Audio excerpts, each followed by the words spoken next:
I'm Tim Ventura, and we're joined today by Dr. Michael Lustgarten, a scientist on the nutrition, exercise physiology, and sarcopenia team at the HNRCA. He's been a guest lecturer at the Friedman School of Nutrition Science and Policy on topics such as the gut microbiome, serum metabolome, oxidative stress, exercise, and sarcopenia, and has contributed to 25 different publications in leading peer-reviewed journals that have been cited more than 2,400 times. Dr. Lustgarten earned his PhD in physiology from the University of Texas Health Science Center at San Antonio and has been studying aging in both animal models and older adult humans for the past 15 years. In addition to his academic work, he's the creator of the YouTube channel Conquer Aging or Die Trying, where he rigorously details his personal experiments aimed at optimal health and longevity. Today, we're going to get into his objective, data-driven, testing, tracking, and intervention-based approach to health, which attempts to slow the aging and disease risk by discovering the diet, supplement, exercise, and sleep recipe that can push systemic biochemistry towards youth and health and keep it there indefinitely. So I want to start out with a disclaimer first. Our discussion today is about ongoing scientific research. We are not providing medical advice. Also, it's important to remind viewers to consult their doctor before starting any supplements, beginning an exercise routine, or undertaking any kind of lifestyle changes. Michael's views represent his own opinions alone and do not represent any outside entity.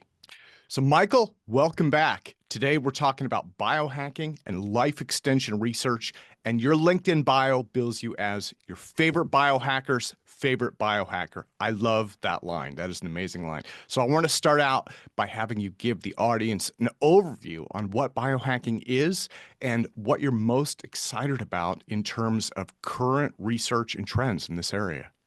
Yeah. So thanks, Tim. It's my honor to be here. Again, it's time number 2. So I should say I did that, your favorite biohacker's favorite biohacker, just to be a little bit cheeky. In this space, it seems like drama sells. And, while I'm content to just toil away and, do my statistical analysis of ways to try to optimize health and longevity, I think I've got to dip my toe a little bit in that. That said, I'm not trying to clickbait people and I'm not trying to, go down that road because that's the opposite extreme. But, I was just being a little cheeky with that. But all right. So the long story short is, so right now, the obsession in the anti-aging space is let's take some senolytics and geroprotectors, things that work for improving median lifespan, sometimes maximal lifespan, very rarely. Like rapamycin is one of the few interventions where that works. Calorie restriction is the gold standard. For example, in mice, average and maximal lifespan in mice is generally 30 and 40 months, respectively. Calorie-restricted mice can get to 50 months. And very few interventions, and rapamycin included, do not get mice to 50 months. There are other interventions, for example, growth hormone receptor knockout mice that get in that same ballpark. These are very small mice, but whether that would work and translate in people, very debatable. Anyway, that's a story for another day. But so I have a different perspective. It's not that I'm gonna quote unquote biohack my way using senolytics and drugs. And if I have to, I will, but it'll be on a evidence-based, need-based approach. I'm not just going to take it because it works in animal models or in a few, randomized controls trials in people. So, all right, that said, so maybe I can share screen, it's easier to illustrate it with a graph. This is pretty straightforward. So on the y-axis, we've got death rates, risk of death, plotted against age from newborns to older than 95 years. And what you can see is that newborns have a very high risk of death. It goes all the way up. And I should have taken this green arrow out, but I forgot to. I had it in animation, and I did this real quick at the last minute. But so risk of death goes up very high for newborns. And if they survive to one year of age, you can see that risk of death dramatically decreases until we're about 10 to 14 years old. But then you can see that pretty close to linear increase in risk of death for every year that we're alive after that. So right now, the anti-aging and longevity space thinks that they're going to take some senolytics or geroprotectors, and they're going to flatten this curve, so that they can extend their health and lifespan. Now, where I differ from most of that crowd is, what if you could discover the biochemistry of youth, your own biochemistry of youth? So, for example, we know what's optimal for glucose in terms of what's found in youth and what's associated with lowest risk of death for all causes. Things like high sensitivity C-reactive protein, which is an inflammatory marker. There are decades of research on very standard clinical biomarkers, things that you go when you go to the doctor's office that when you get, right? So what if we, knowing what these standard clinical chemistry biomarkers are, kidney function, liver function, immune cells, the full gamut of as many organ systems as possible. What if we could keep our biochemistry as youthful as possible at relatively young ages, and then resist their age-related increases, for example, glucose, or age-related decreases, for example, kidney function, and do that basically indefinitely? Would we flatten this mortality curve, thereby extending our health and longevity? There's no published data on that, but that's my approach in a nutshell. So how do I achieve that task, right? That's where the magic happens. So I'm now blood testing 8 times a year. That's up from around 5 times per year, which was up from around 1 time per year when I started, way back when in 2009. 2015, I decided to kick it up. I need more data. So 5 tests per year. And then since then, I've evolved it over the past 9 to 10 years, now 8 tests a year. So now I've got 8 tests a year and I can track year to year change. Now, I'm not just tracking the biomarkers and then just randomly trying different interventions. I'm vigorously tracking my diet. And if I do take any supplements, which are a very minor component, right now I'm taking only two, vitamin D and nicotinic acid. That's it for now. Ah, okay. Yeah. So long story short is, because I'm tracking diet, because I'm tracking fitness metrics, because I'm tracking sleep, I can look at correlations between all of those inputs with these biomarkers of organ and systemic health. And then based on what the data shows, I continuously try to course correct to resist age-related change as much as I can. So I can show actually some more data to see how well have I done over the past 9 years or so. Yeah, Um, absolutely. yeah. Absolutely. So I track a panel of about 25 biomarkers. This doesn't include epigenetic tests or metabolomics. If we included that would make the list go up to like 650 different variables that I'm tracking for each test. So this is just based on the standard clinical chemistry biomarkers that you would get at a doctor's visit. So knowing that calorie restriction is the gold standard of health and lifespan extension in animal models, that's a big part of my current approach. It wasn't always like that, though. Back in 2015, I had calorie intakes that correspond to a blood test as high as 2,800, whereas now I'm closer to around 2,100. So, and I didn't do that right away, like in one test. I did that very slowly over time because for whatever reason, in my case, cutting calories really quick led to a binge, where I couldn't maintain it over time. But making very small cuts over a long period of time, I've been able to get to that 20 to 25% CR relative to my initial starting phase. So Mm. is calorie restriction better for my biomarkers? So what I've plotted here are those various biomarkers. Alkaline phosphatase, you can see that the correlation is with higher calories, higher levels of this biomarker. Higher levels are associated with an increased all-cause mortality risk. So that's one example where lower calories may be better. HDL, relatively higher is better without going into too much detail. You can see that higher calorie intakes are significantly correlated with lower HDL in my data. And then going down the list, so higher calories, lower DHEA sulfate, higher inflammation, higher LDL, higher pro-inflammatory immune cells, higher platelets, which are also part of the immune system, higher RDW, which is a major metric of biological age without going into too much detail there, higher uric acid, increases during aging, and higher systolic blood pressure. These are all biomarkers going in the wrong direction based on correlations with calorie intake since 2015. And each of these dots is the calorie intake that corresponds to that blood test. And you can see this isn't like 5 data points. This is, in many cases, 50 blood tests or more. Granted, some tests less systolic blood pressure. Well, So so if I could break in for a sec, sure, basically sure. what you're saying in layman's terms, this is eat less and exercise more. That's what this comes But down to, right? But there's nuance to that because um, so this data would suggest that, okay, towards the lower end of my calorie intake range for these 10 biomarkers, and just using that p-value significance threshold cutoff of less than 0.05, that eating close to 2100 may be better. Now, what you said is eat less and exercise more and maybe live longer, but how low should you go for calorie intake? So there are some Mm, in the calorie restrictions. My current BMI is around 22.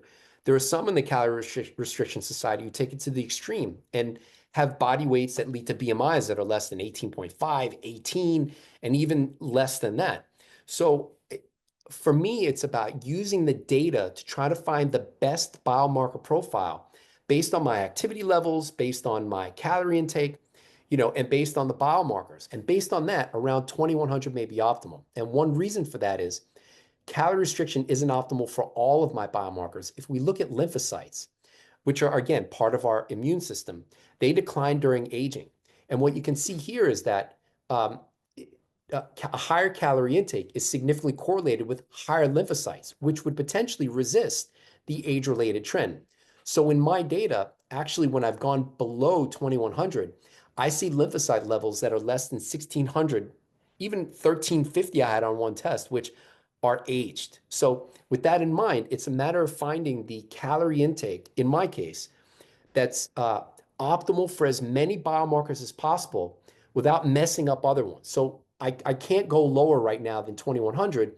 I'm around 2130. If I go to 2080 or less, lymphocytes start to go in the wrong direction. So I've got to be careful of that. So in other words, it's a matter of titrating the dose, not just for calories, but I use this approach then for protein, fat, carbs, micronutrients. But then also, you were saying, eat less and exercise more. Then it raises the question too of how much exercise is optimal? Each of us probably has a different exercise dose that may be beneficial for health and longevity. So just to put it into a different perspective. So I don't know if you're a sports fan or a baseball fan, but there are some pitchers who can throw 60 innings a year. And if they go above that, they're at a higher risk of injury. mm. They end up more on the disabled list, whereas you have other pitchers who used to be back in the day, back when we were kids, 250 innings, 300 innings, workhorse. They could throw till their arm would fall off and never get injured. So if you take the 60 inning pitcher and try to make them a 250 inning pitcher, it just isn't going to happen. They're going to end up hurt every year, maybe ruining their career. So with that in mind, maybe mentally I have the workhorse mentality of exercise more as much as physically possible.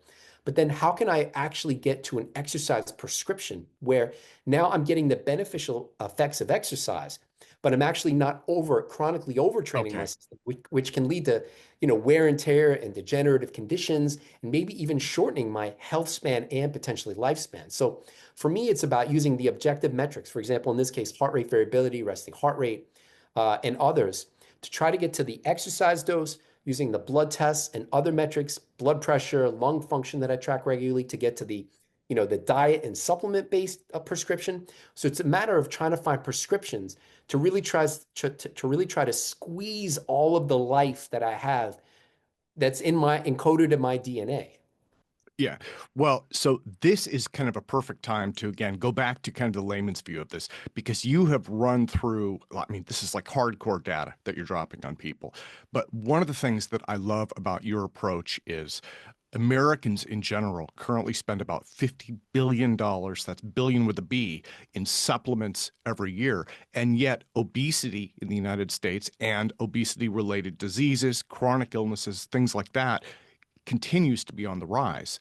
And so I think part of that is because of fad diets and, the supplement of the day, right? Where it's like, you've got to take this. And so people are buying pills and popping them. They have no idea what it's doing, if it's working. And it looks like from, again, looking at those health numbers, it isn't working. So what you're doing is tracking biomarkers and tracking key physiological data and then creating a feedback loop to tune your body, right? Yeah, that's the goal. And there are probably things that I'm missing, but all and I do try to encompass more and more data to try to, cover any weak spots. But so to your point about, obesity is rising globally, Yeah. and supplements. So we've got two things there. One is, I think So my approach may not be for everyone. I think it's going to be for the most highly dedicated fitness enthusiasts, right? So when I started off on this journey, it was Jacqueline Lane, who was the eat real food and exercise, right? And he was always saying things like, I can't diet, it'll be bad for my image. And he died at 95. And I think his brother lived to 97 and wasn't anywhere like, in terms of the exercise obsessed that Jack was, right? So now he lived longer than his parents by about 30 years. So it was probably beneficial. But since then, I've always had the thought there's got to be a higher level to this, right? Like, what's a higher level than eat real food and exercise, right? So I look at this almost in tiers, where the highest level of the tier is body composition, because even things like uh, visceral fat, right? So it's not just about obesity and carrying more body fat. It's where is the body fat located too? Is it Mm. subcutaneous under the skin, or is it surrounding your organs?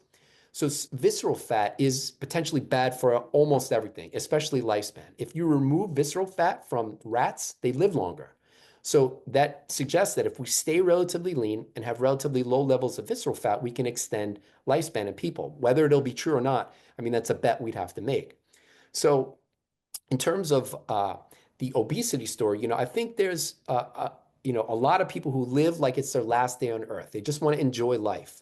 Yeah. And for them, we'll never be able to change their minds. And that's their right. They can live, if that's how they choose, that's their right. But for those who want to optimize their performance, their health, and even potentially their longevity, what is that higher level to eat real food and exercise? And for me, I think it comes down to, what's under the hood of body composition, physical function, cognitive function, what's under the hood? And if all you're doing is eating real food and exercise, you're only focused on that top layer. Underneath there, cells, proteins, metabolites, epigenetics. I'm looking at all of that and trying to keep that as youthful as possible.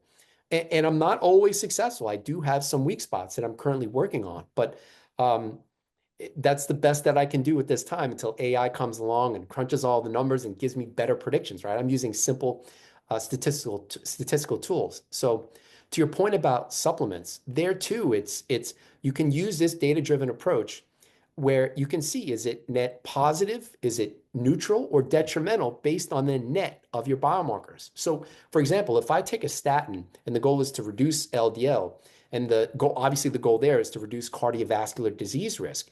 Well, how does that affect my kidneys or my liver or other markers of organ and systemic function?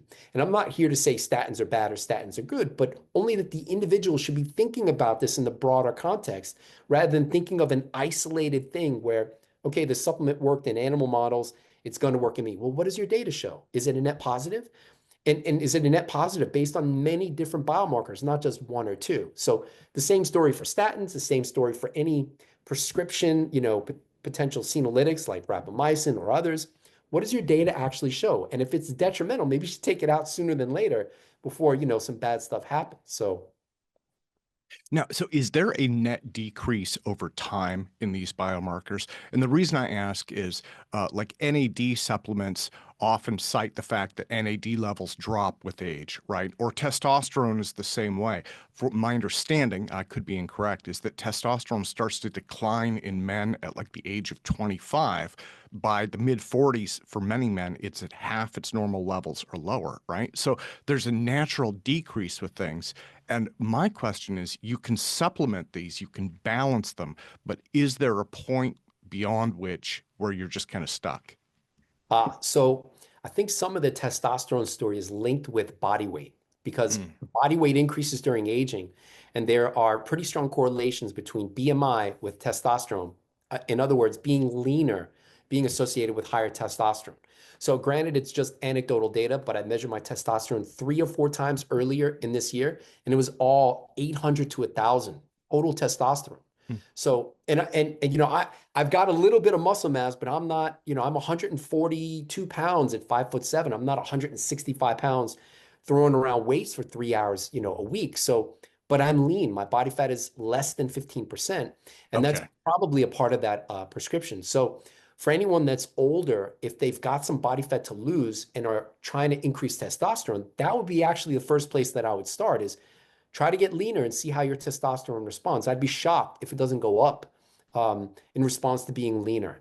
Um, But so that's one example. So NAD too, NAD does decline during aging, but and then you've got people who are taking, so NMN. I know you mentioned taking NMN, and then I Yeah. think I asked you if you've measured NAD levels, at least in blood, to see where your data is, right? So uh, now, with along those lines, knowing that I try to get everything from diet and exercise and approach.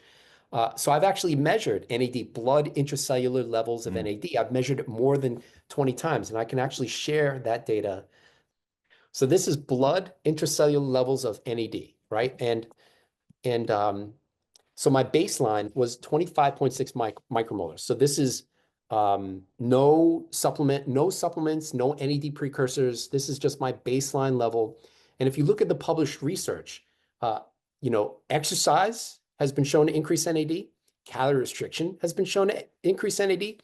When considering I'm in both of those worlds, basically, this was the 25.6 was a shock because values around 40 micromolar are considered youthful. So this is actually on the lower side. So how is that possible, right? Whatever the mechanism may be, my NAD has been on the lower side. So I started to experiment with NMN, which is most popular, right? So Yeah.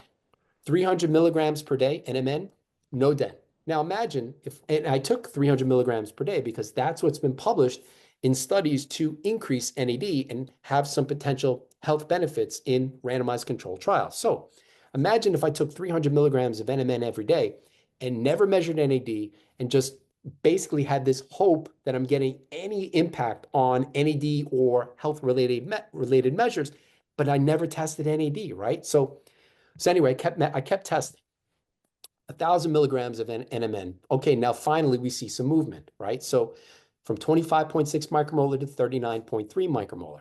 So then Okay, I so thought, David Sinclair, Dr. David Sinclair, who was one of the powerhouse figures behind NMN, I believe he is currently taking 1,000 milligrams a day. So yeah, that's about what his dose is. 300 is what's in current supplements, right? If you go out there and you're like, okay, I want to buy NMN, they'll send you a bunch of pills. 300 milligrams seems to be the dose there. right. So there are a couple things going on there too. For David, I don't know what his NAD levels are. It's possible that in my case, I've got mechanisms that are restricting my NAD from being increased relatively Mm. easily.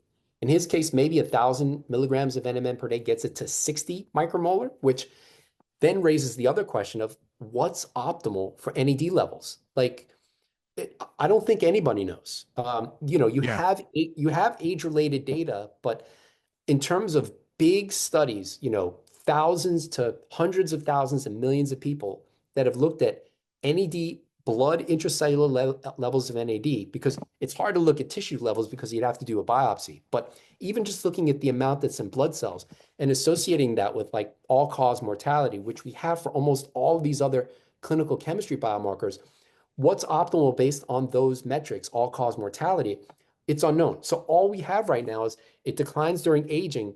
Somewhere around 40 is where that cutoff becomes for youthful versus age. Actually, could say less than 30. So anyway, in David's case, maybe 1,000 milligrams per day gets him to 40. I don't know. But so this is 15 tests. And then I decided to, not immediately after, but how high does the system go? 2,000 milligrams of NMN per day, 61 micromolar. So then I had the idea, so NMN is expensive, especially 2 grams per day. It's Yeah. expensive. Yeah. And another part of my approach is that, well, I should say that the foundation of my approach are those clinical chemistry biomarkers that you get at the doctor's office once a year. That's an $80 test USD, including HSCRP. If you take HSCRP out, it's a $35 test. But yet you're getting information on kidney function, liver, immune cells, red blood cells. I mean, you're getting the full gamut of many organ systems. So a big part of my approach, and it will always be a big part of my approach, is bare bones, trying to be as cost efficient and cost effective as possible. So NMN, I'm not trying to spend, $60 a month or whatever it is for 2 grams per day, because I think one 30-day supply is like $30. Maybe it's more now because NMN is banned, I guess, in the US. So then I started experimenting with nicotinic acid. So NMN contains nicotinamide, which is one form of niacin. The other form of niacin is nicotinic acid. So if you take too much nicotinic acid, you get that flush where you turn bright red. So Yeah. that's the other form of niacin. So I started experiment with that. And so I started with 60 milligrams per day, and that's a very low dose. And the reason why that's important is because 60 milligrams per day, 38 micromolar for NAD, whereas 1,000 milligrams for NMN in the same ballpark. So a 15 times lower dose, and nicotinic acid is very cheap. And I'm not here to promote nicotinic acid or say we should all be using this is what works for me. People can choose to do what they want, but a 15 times lower dose of something that's like $3 a month sold, I'm sold. So I didn't just stop there. I just, how high does the system go? So I went to 600 milligrams per day. So now I'm in the same ballpark as 2,000 milligrams of NMN and actually a bit higher, 67 micromolar versus 61 for NMN. But I had terrible flushing. It dropped my LDL to very low. Usually my LDL is on the lower side anyway, but it dropped it to less than 65, which may be bad for cardiovascular disease risk. Without getting too deep in the weeds, for CHD risk, 65 to 120 has been shown in a study of at least 4 million people to be associated with lowest risk for heart disease mortality. Now, less than 65, there was a small increase. So too low can be a problem too for LDL.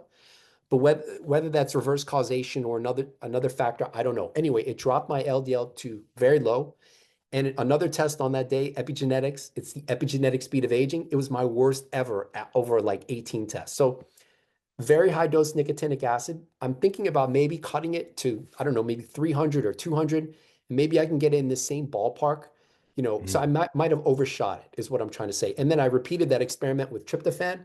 Tryptophan can increase NAD too, but nonetheless, that 600 milligrams of nicotinic acid per day, we can see I'm in the same ballpark as NMN at a 3 times lower dose, immensely cheaper. So in all of the other tests here, I was trying other interventions, trying to increase NAD by diet and banging my head off the wall, trying every possible mechanistic pathway that can increase NAD, and when you asked me in well, one of your questions was what are your favorite sources of information, so I go to biochemical pathways and PubMed. It's not Yeah. necessarily longevity groups, even though I do go to longevity groups to see what people are chatting about and what's hot, but I go straight to the biochemistry, and there's only a few ways you can increase NAD. So I was trying various ways, inhibiting specific enzyme with stuff that's been published in the research in the literature. Nothing worked. And that's like 15 tests. And I've documented all of those ways in the NED playlist on YouTube. I show maybe it just doesn't work for me, all the different ways I try to increase NAD by diet. But there may be others where it works. I may have specific genetic conditions, I don't know, where the theoretical part of it may be true for others, but maybe not for me. Well, So, and so again, to jump back in, I mean, the yeah. graph that you showed us and the testing that you're doing, this for me just highlights how complex these biochemical pathways are, right? And so this goes back to measuring and creating that feedback loop, which is what you've done.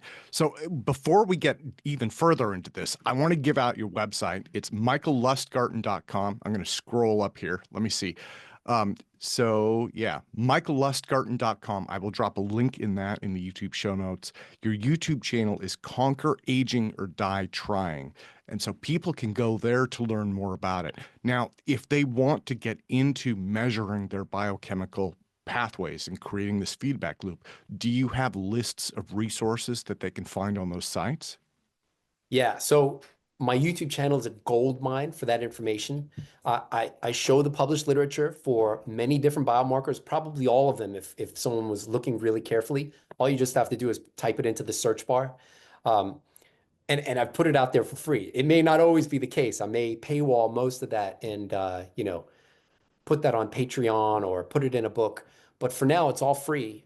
You just have to do a little bit of digging on my YouTube channel. So if you're curious about, you just got your blood test data and you see the reference range and you want to know what might be optimal based on the published literature, because the reference range isn't intended for, longevity. It's, we have a population-based average, and you have 2.5% of the population that's below that it's a confidence interval, and you have 2.5% that's at the far extreme. So these are the extremes that are quote unquote outside of the norm and unhealthy. But there may be trends where glucose goes from 82 to 84 to 86, 88, 90. You're still in range, but your data is moving in the wrong direction. And Yeah. all biomarkers don't necessarily increase or decrease. It's a matter of knowing the directionality. For example, albumin, most people, they get their blood test, they're like, oh, I'm middle of the range, I'm good. But if you don't know directionality, how can you optimize it, right? And if you're only aiming for midpoint of the range, you may be shooting yourself in the foot. So I try to detail directionality, age-related changes, and how they're associated with all-cause mortality risk in very large epidemiological studies. Now, is that a perfect approach? Probably not, but that's the best available evidence that we have. Yeah. Well, and the reason I ask is, again, a lot of the stuff that you're saying, most of what you're saying is going over my head, right? And so I'm like, okay, I am into this area. So if you're losing me, then you're going to be losing a lot of people. And so what I'm trying to kind of keep in mind is how can we get the average person resources and information so that they can kind of get started without having to jump immediately into the deep end, right?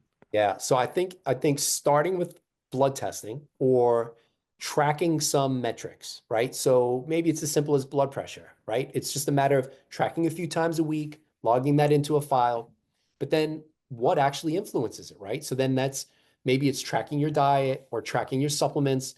And then because maybe you're tracking two groups of data at the same time, you can look at simple correlations, right? And I'm not using any fancy stats. I mean, you can even just type it on Google, like correlation calculator, and a multitude of websites will pop up where you can put in your diet, whether it's calories or micro and macronutrients, and you put in your blood pressure or whatever biomarker you want to, look at, and just look at the correlation, right? And maybe you'll have, 50 different foods, and maybe you'll see correlations with a specific group of two or three foods or five Mm. foods, and you can say, I'm going to do that experiment. I'm going to reduce this and increase that.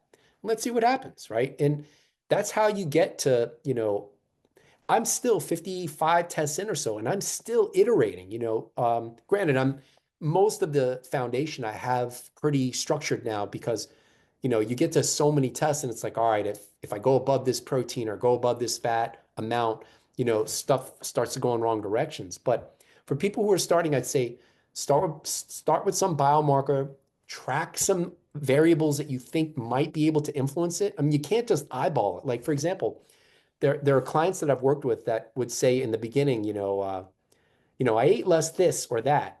And I look at their actual intake because they're tracking diet. And I'm like, look, here are the 30 days that correspond to this test, and here are the 30 days that correspond to this test. And when I run the stats, they're not different. So even though you think you may have eaten less or more of that food, you're really different. Now, if you really didn't. So imagine if they weren't tracking, right? How would they know? They would think they're doing less of a certain thing, but the only way to know and the only way to make a dent on these biomarkers is by tracking. So And what kind of strikes me about this is this reminds me the testing and feedback component of this reminds me of exercise in general. You don't start out lifting heavy weights. You start out with a routine, right? And that's what you're talking about. And people are already used to this. People will do steps, they will do calorie counting, they'll track fat, right? So they're used to components of this. I think what you're saying is start to chart and record this, try and keep it in the same place. Maybe they can bring in data, right? Like they can bring in steps from their phone, they could bring in data from their Apple Watch or whatever, and they could start to create some of these routines and these patterns to track that. And then they can move towards the more detailed testing like you're talking about. yeah, and to make it easier, so I'm working with a group, a team, on an app where it links to all of these things, Yeah. blood tests, diet tracking, but the person would have to track, and then it would give them the correlations, right, and the recommendations based on those correlations, and with more and more data, the predictions would get better, right, but if you only have 5 blood tests versus 50 blood tests, the 50 blood test correlations will be strong. You'll have a lot more data. It's easier to make, better estimates of what interventions might work or not versus someone only has 5 data points and, tracked all the other variables that might influence it, but there's going to be more noise at that level. It just takes time to generate a lot of data. But yeah, the plan is to integrate as many of these variables as possible and then look at the correlations and then, basically people don't have to calculate the correlations. We would do that in the app for them. So that's the plan is for that to come sooner than later, within the next 6 months to a year. So that maybe that would help.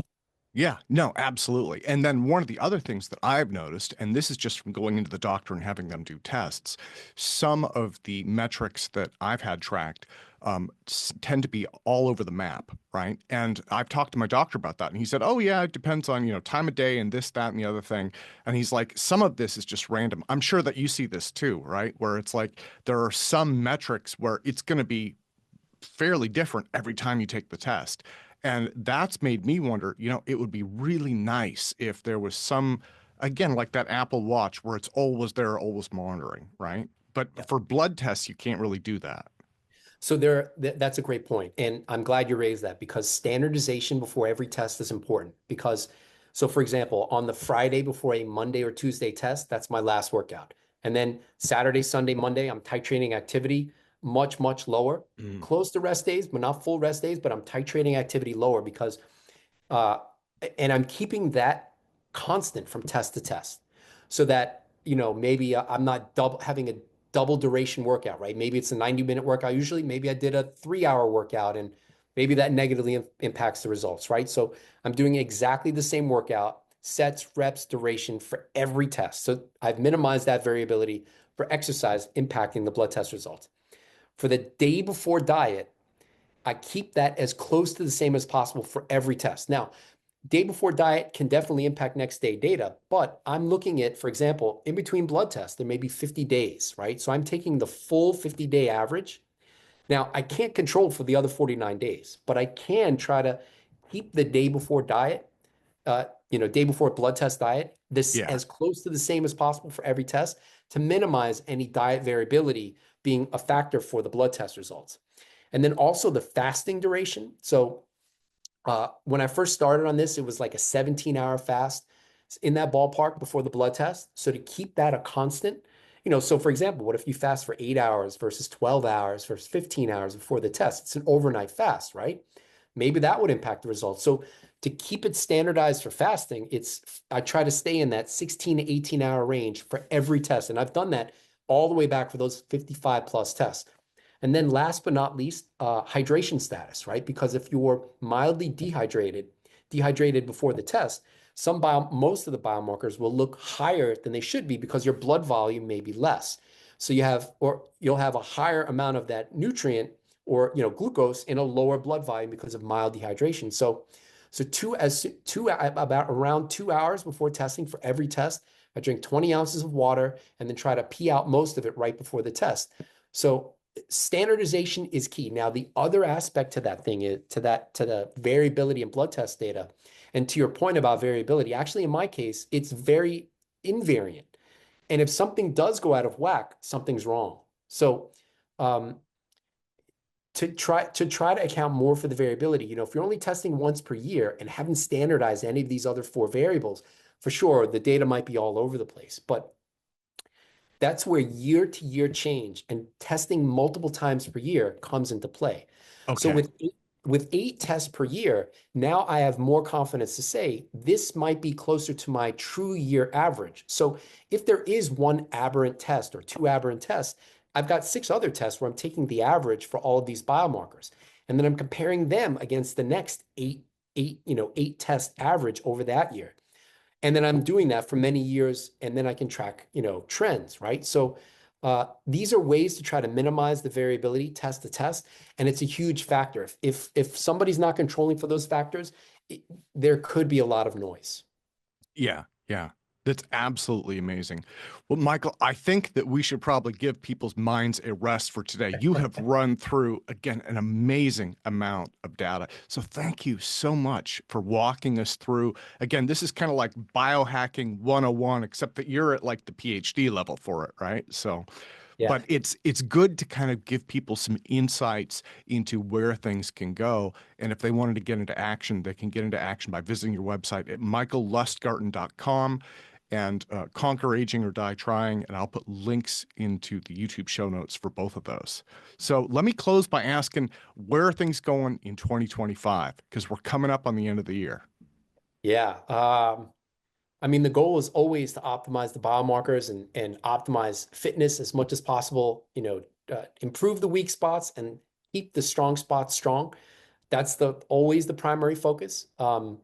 It's kind of like bodybuilding for the inside, right? Like, you know, on the outside, it's always, can I maintain and increase strength and performance, but can I do that also for the inside, right? So it's optimizing being a bodybuilder on the inside.